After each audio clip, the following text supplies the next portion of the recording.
I don't intend to make any absolute statements in this episode. I am only going to share the questions that have come up in my deconstruction process. Okay? Today we are diving into the story of Cain and Abel, an ancient and macabre tale of sibling rivalry, divine favoritism, and, well, the first recorded unaliving act. Genesis 4 lays it all out, but instead of just accepting this story at face value, let's ask some questions. One question that boggles the old noggin is, why didn't Yahweh, the all-knowing deity, step in to protect Abel when he knew Cain was planning to unalive him?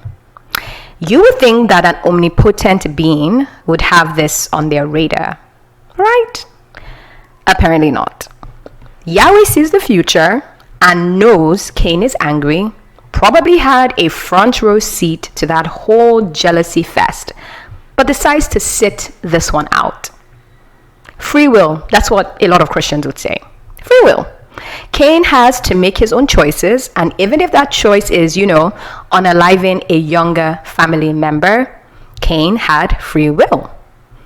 But hold on.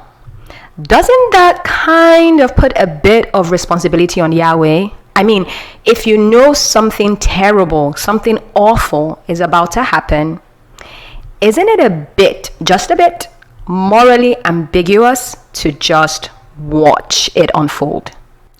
And then there's the whole issue of divine intervention, or, in the case of the story, lack thereof. We've seen Yahweh step in to stop other bad things from happening, right? He saved Isaac from being sacrificed, he parted the Red Sea, and basically performed a bunch of terrifying miracles, especially in the Old Testament. But when it comes to Abel, Yahweh is like, let's see how this plays out. Maybe it's meant to show us, or Christians, how seriously Yahweh takes the concept of free will, even if it leads to fratricide. Why have rules or morality at all if you're just going to let things slide? Now, after Cain does the deed, Yahweh shows up and confronts him. Let's give Yahweh credit for that. And Cain then gives the infamous line, "Am I my brother's keeper? Am I my brethren's keeper, sir?" Classic deflection on Cain's part, by the way. In response to the gruesome and unjust act, Yahweh curses Cain to be a restless wanderer, which seems fair. If you unalive your own family member, seems fair that you should be cursed to be a restless wanderer. But then Cain complains that people might unalive him, and Yahweh is like, oh no, we can't have that, and then proceeds to give Cain a mark for protection. So mercy for the guy who just unalived his brother, because Yahweh played favorites. Got it. Okay, this is a perfect opportunity to segue into the issue of divine favoritism in this unfortunate story. My question is, why did Yahweh prefer Abel's offering over Cain's? Abel brings a meat offering, Cain brings some veggies, and Yahweh's like, nah, I'm good with a rare, uncooked Wagyu.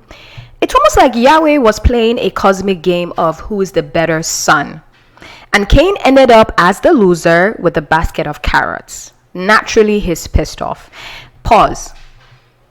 At this point, Yahweh has not introduced the system of animal sacrifices, right? That comes in much later, So I don't really understand what the issue was with Cain's offering, because Cain brought what he knew. He was a farmer. It's right there in Genesis 4 that Cain was a farmer and Abel was a shepherd. So Abel brought what he knew and Cain brought what he knew.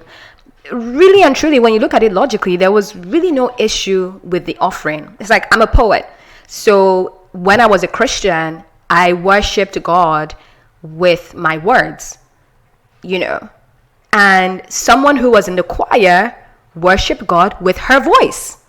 So is her offering better than mine because she's singing and I'm doing some poetry? We have to really look at it from that lens. There was no issue with Cain's offering. So why did Yahweh openly show favoritism for Abel when there was no issue with Cain's offering? Can we really blame Cain for getting upset? The answer is no. We cannot really blame Cain for getting upset. This is not about Cain going all the way to unalive his brother. I'm saying in that moment where Yahweh literally smiles and receives Abel's offering and looks at Cain's offering with disdain, you cannot blame Cain, a human being, for feeling some kind of way. So this story isn't just about jealousy, which is how it was taught in Sunday school, for me at least. It's about how arbitrary divine favor seems to be. How are we supposed to revere a deity that stokes the flames of sibling rivalry and then acts surprised when one brother turns on the other? This is how dysfunctional and unhealthy parents behave. They pit siblings against each other, and then they act all surprised when one person decides to act out as a result of the game that they set up. So Yahweh decides, okay, so he shows up late and then decides to punish Cain. All right, let's talk about the punishment. Yahweh curses Cain, but then spares him the full consequences by marking him for protection. Is this a case of divine justice, or is Yahweh an inconsistent God? I'm just presenting a question.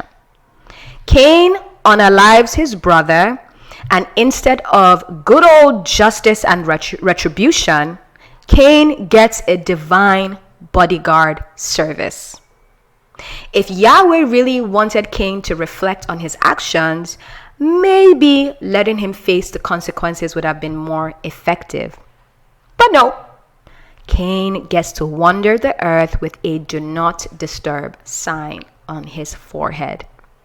Does that seem fair? The obvious answer is that it was not fair, it was not balanced, right? But I do have to ask, Yahweh, what was your point? What are we supposed to take from this story? Is this a moral lesson about anger management, a warning about the dangers of favoritism, which I am leaning towards? Or is it just a confusing story that raises more questions than it answers? Yahweh's lack of intervention, despite seeing the future, despite knowing that Cain was going to unalive his brother, decided not to step in.